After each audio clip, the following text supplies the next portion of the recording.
Seated in the presence of the Lord. Be back in the house of the Lord, His presence. We give honor to the man of God, Bishop, well, the ministers, evangelists, prophets, and teachers. I'm excited this morning. Come on. Say what? I'm excited because when you can see how God's hand moves in your life. Yeah. Come on. It's not the big things that actually mess me up.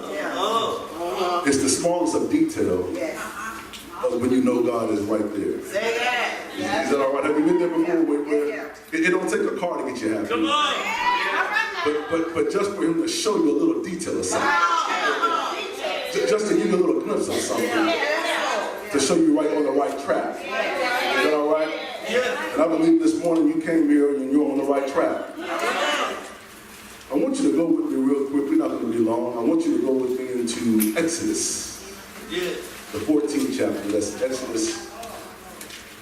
The 14th chapter. And I pray there's a word today. Yeah. Exodus, the 14th chapter.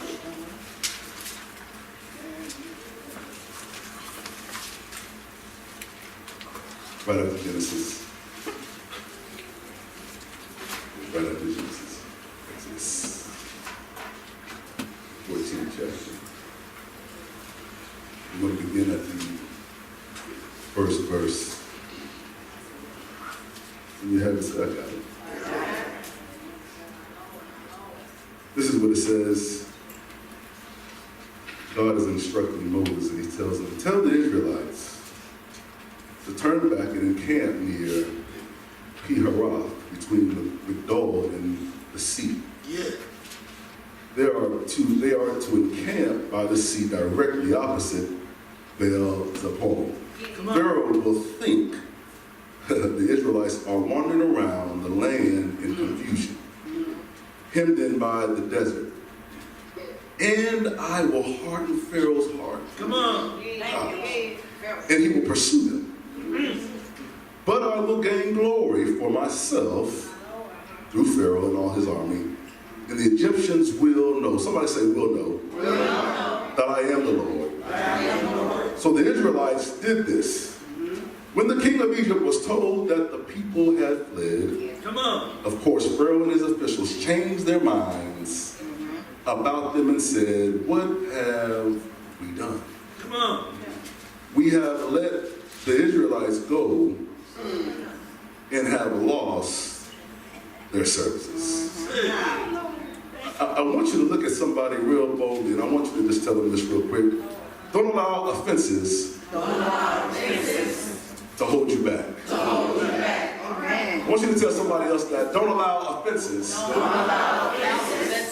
to hold you back.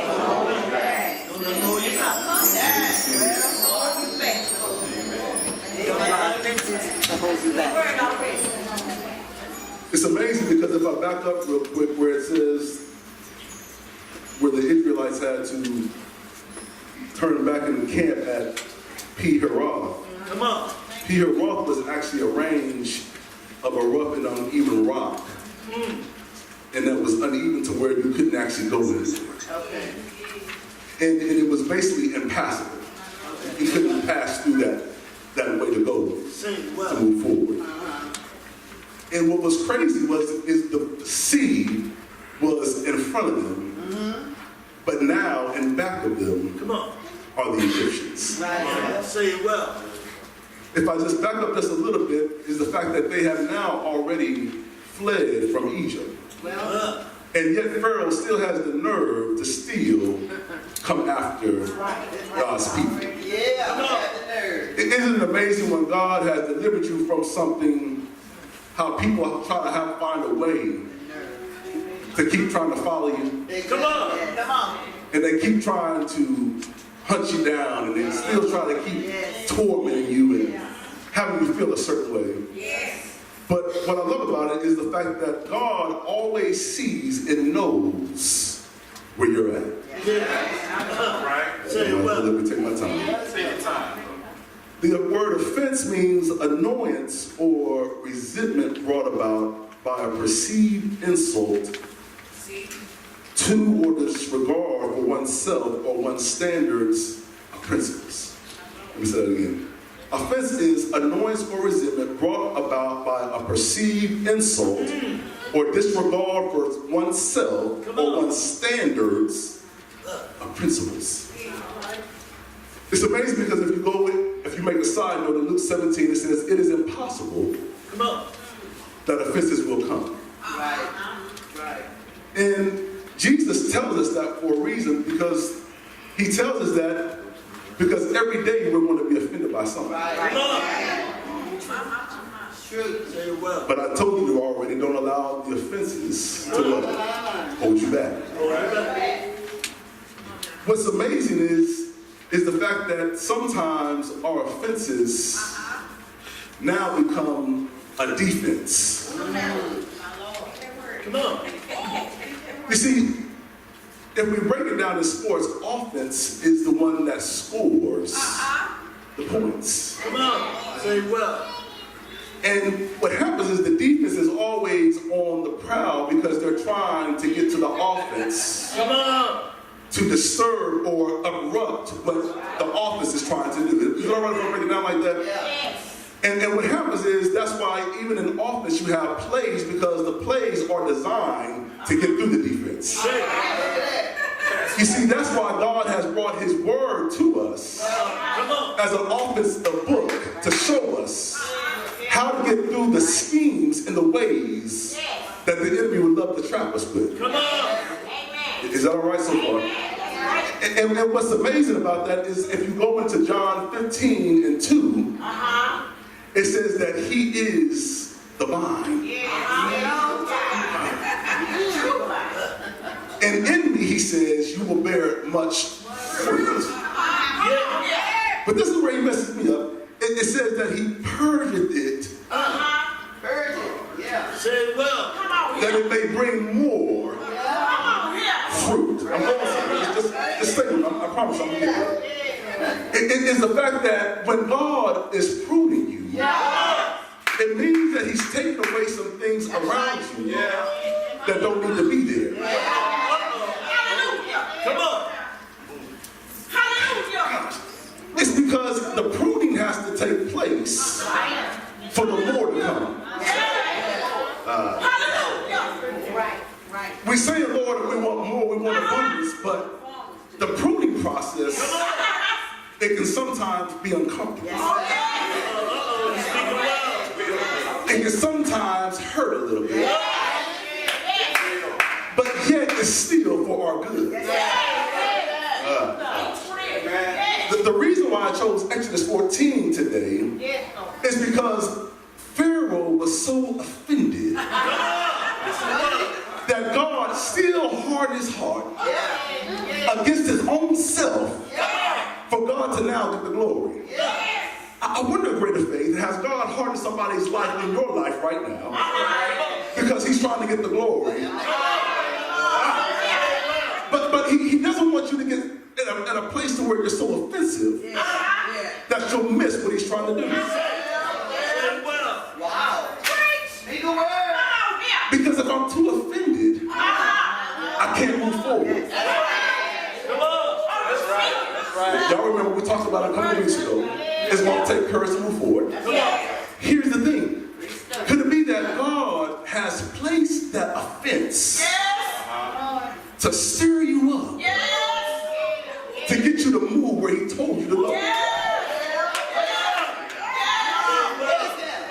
You see, we take it as personal. We take it as offending. That's what it just said about offense. It said that it makes us irritated. But that's what it's supposed to do. You see, it seems like it's working against us, but yet it's working for us.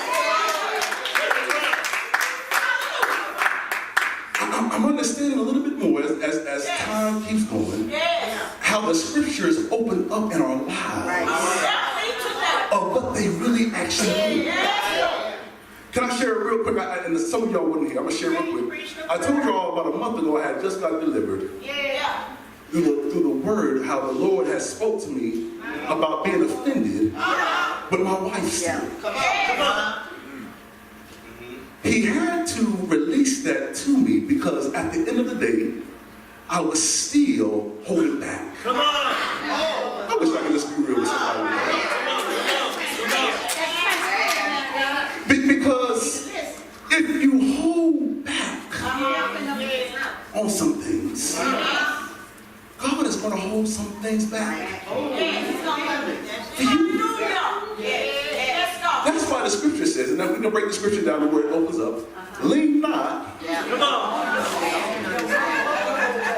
unto your own. See, my understanding was to understand. Come on. She offended me. Yeah. Come on. She hurt me. Come on.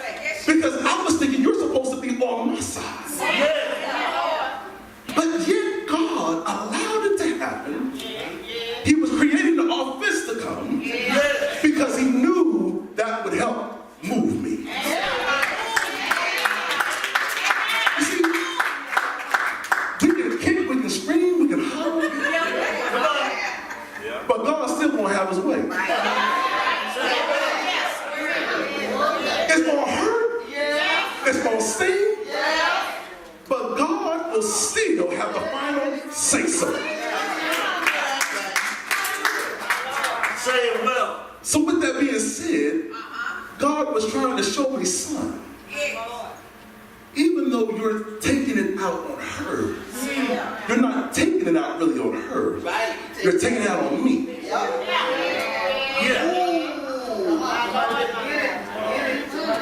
You're being offended with her, but yet I gave you her.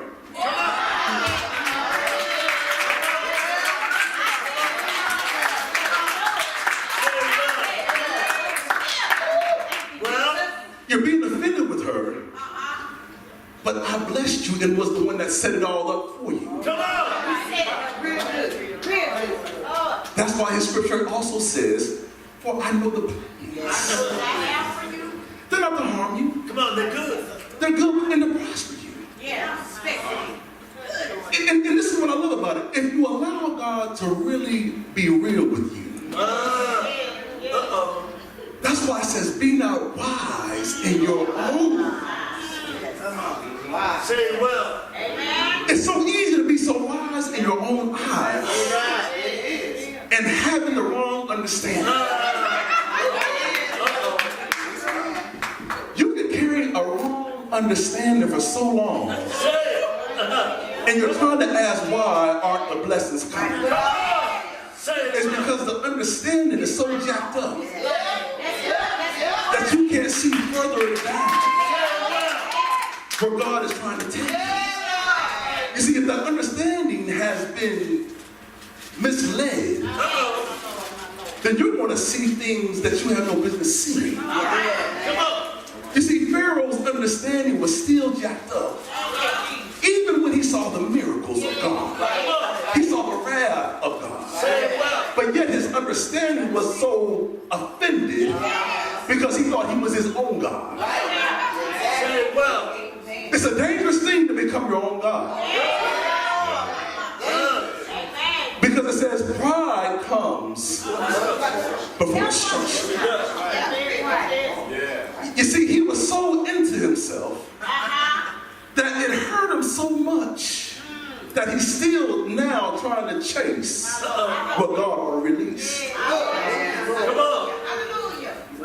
I'm sharing this with you because there might be somebody right now that could be offended right now. Come on. And God is saying, can you release it? Because you don't even realize it's going to come onto another thing that's going to grow. Come on.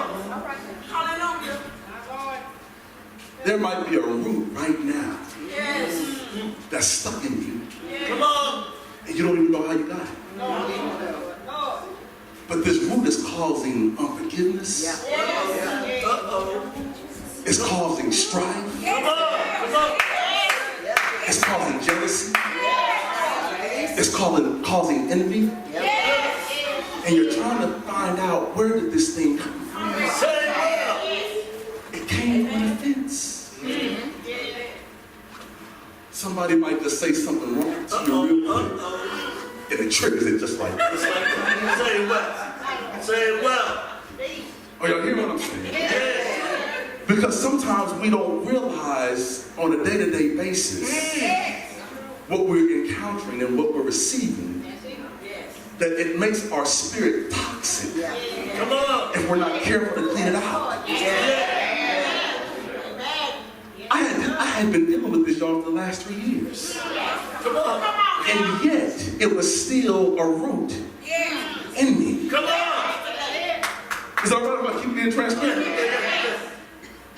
Because what you got to realize is the fact that God is the blesser. Come on. He's the one that gives. He's the one that provides.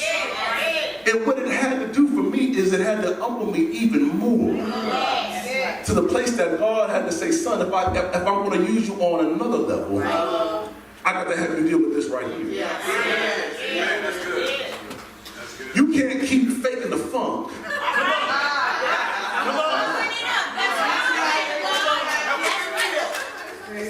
until you're willing to deal with your own mess. Say it well. Is this all right? Because what we do is we always look at somebody else's mess. No, we got full of mess our own self.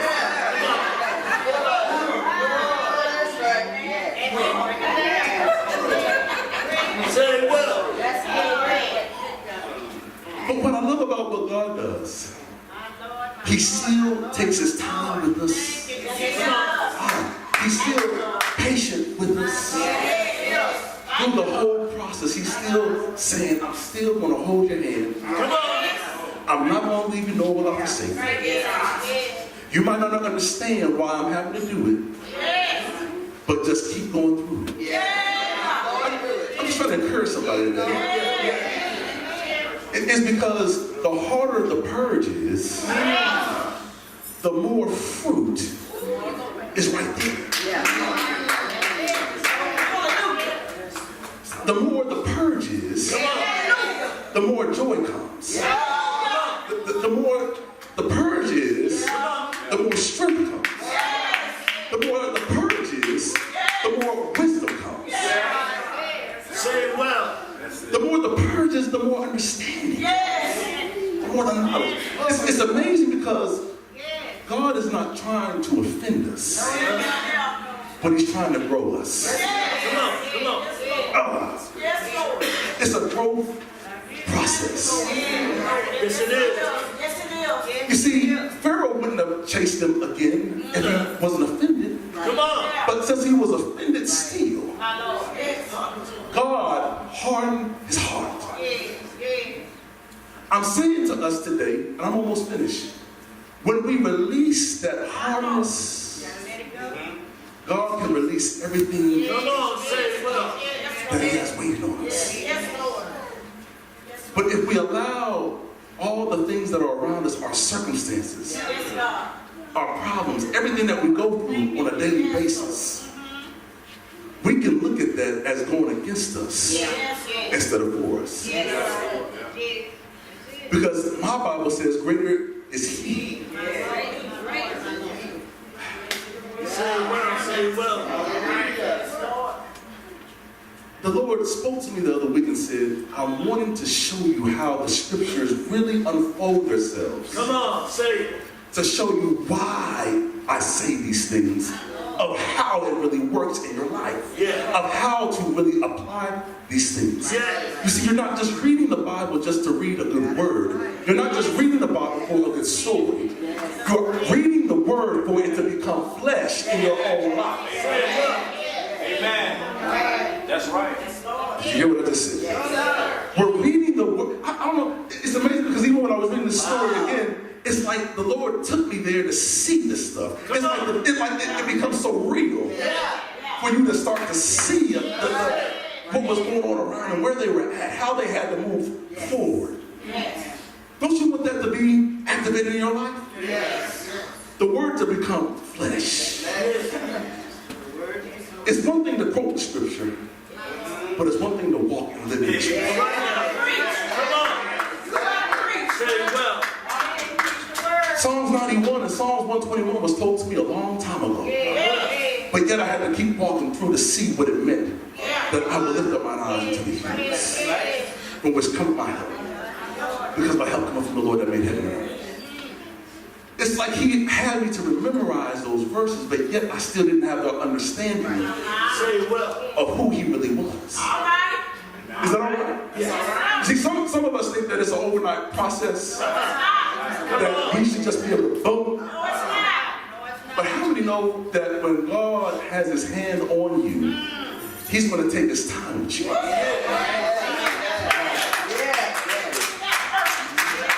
Because some of us sometimes think that we should already be at a certain place right now. Come on.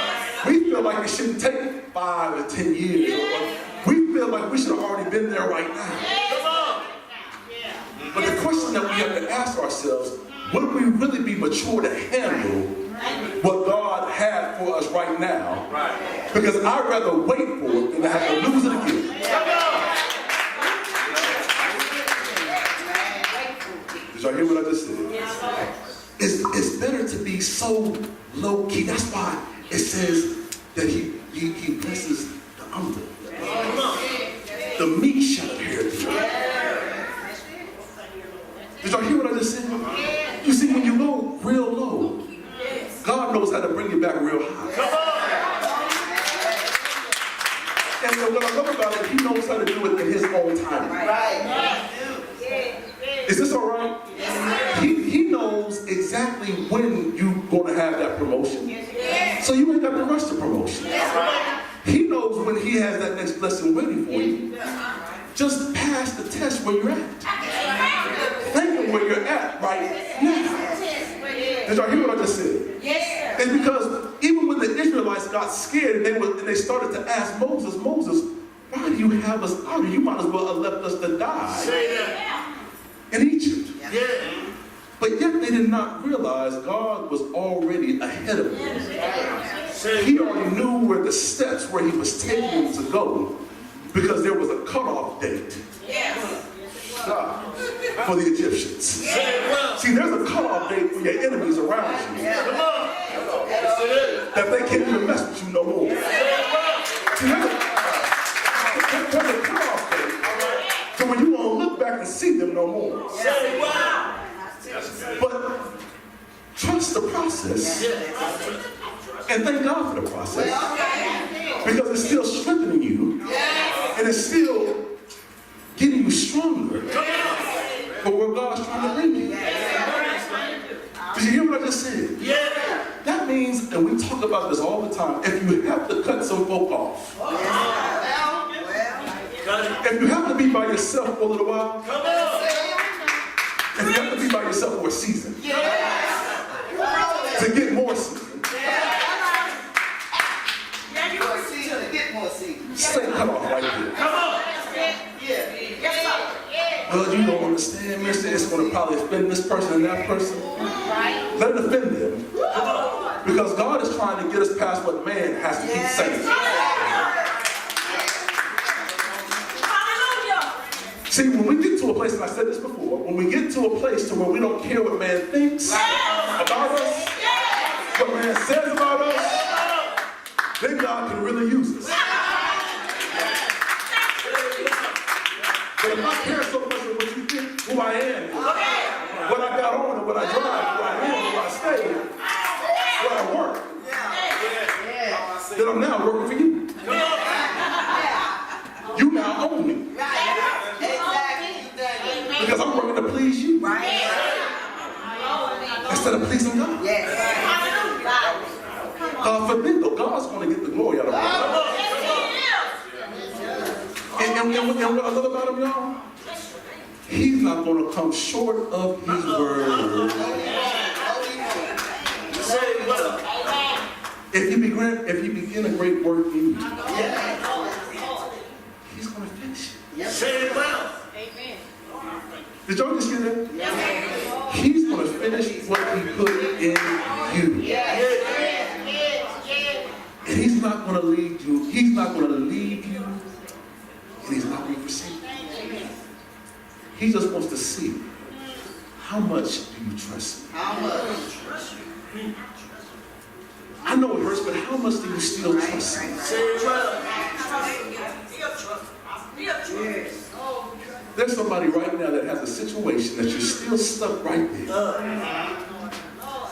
And you know you need to get out of it. Come on. But yet you still trust the situation than what God said. But you don't realize, though, you're telling me that that's the only way I can keep making it. That's the only way I can keep moving forward. The devil is a liar. Come on. Yeah. Say it.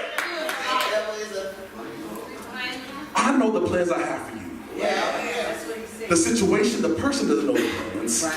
I know the plans. Because what we do is we have allowed ourselves to get so caught up into these situations and with people that it now controls us. Yeah. We said this before, it has now become a stronghold. It has kept us at a place to where now we are prisoners Come on. to this thing. How many want to be free today?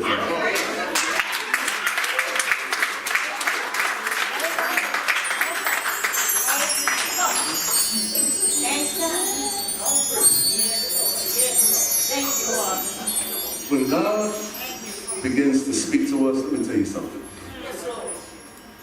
That's when the attack is going to come even greater. You better preach. You better preach.